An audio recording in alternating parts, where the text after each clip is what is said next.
সন্ধ্যা হলেই ছেলেমেয়ে দুটোকে পড়তে বসাই নাকি নিজে পড়তে বসি সেটাই বুঝি না। আর এদিকে তোরা পড়াশোনা করছে, তো চিন্তা করলাম বাজার থেকে যেহেতু কিছুটা সিমের বিচি কিনে এনেছিলাম,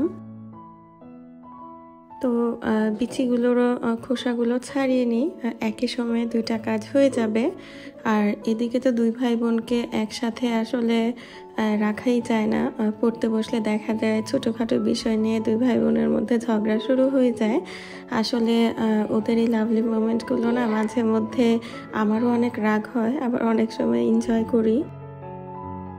রাগ করা আর এনজয় করা সেগুলো তো হচ্ছে পরের কথা। এখন মোটামুটি টেনশনে আছি যে আসলে ওদেরকে কি খেতে দেব। ফ্রিজটা খুলে দেখলাম আসলে কিছু সবজি ছিল, টমেটো, গাজর আর হচ্ছে বাঁধাকপি। তো ছেলেকে দিয়ে একটা ব্রেড আনালাম। চিন্তা করলাম এই ভেজিটেবলগুলো দিয়েই বাচ্চাদেরকে হালকা পাতলা একটু নাস্তা তৈরি করে দিই। আসলে স্পেসিফিক কোনো রেসিপি মাথায় ছিল না, তো চিন্তা করলাম কিছু একটা বানানো যাক, কিছু একটা হলেই হলো ওই আর কি। ভেজিটেবলগুলোর সাথে কিছুটা কাঁচামরিচ দিয়ে দিলাম, আর ধনিয়া পাতা তো এখন আমাদের সবার ঘরে অ্যাভেলেবেল। তো ধনিয়া পাতাটাকেও অ্যাড করে দিলাম। বাসায় একটু মেয়োনিজ তৈরি করেছিলাম। আর যেহেতু এতগুলো ভেজিটেবল দিয়েছি, একটু স্পাইসি ভাবের জন্য কিছুটা শুকনো মরিচের গুঁড়ো দিয়ে দিলাম আর সামান্য লবণ, আর এই তো হাফ টিস্পুনের মতন চিনি অ্যাড করেছি, যাতে টোটাল টেস্টের মধ্যে অন্যরকম একটা ভাইব আসে।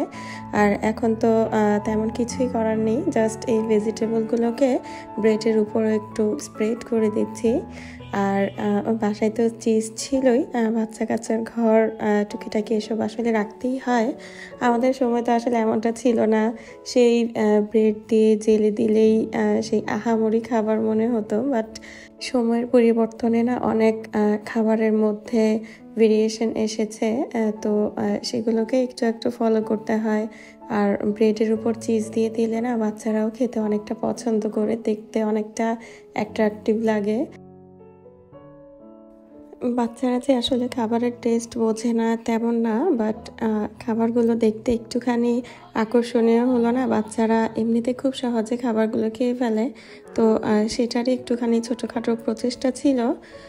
তো বাসায় যা ছিল মোটামুটি চেষ্টা করেছি সেগুলো দিয়ে ওদের জন্য হালকা পাতলা একটা নাস্তা তৈরি করার জন্য।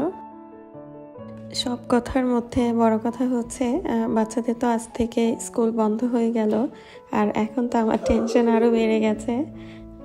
বাচ্চারা না আসলে এই ছুটির দিনগুলোতে অনেক বেশি মজা করে, আর বারবার ওদের বায়না হচ্ছে এখানে ঘুরতে নিয়ে যাও সেখানে ঘুরতে নিয়ে যাও। বাট রোজের পরপরই যখন ওদের আবার এক্সাম শুরু হবে, এই সারাটা মাস তো আসলে হেলায় ফেলায় পার করা যাবে না, ওদের পড়াতেও বসাতে হবে। তো টেনশনটা মনে হচ্ছে আরেকটু বেড়েই গেল।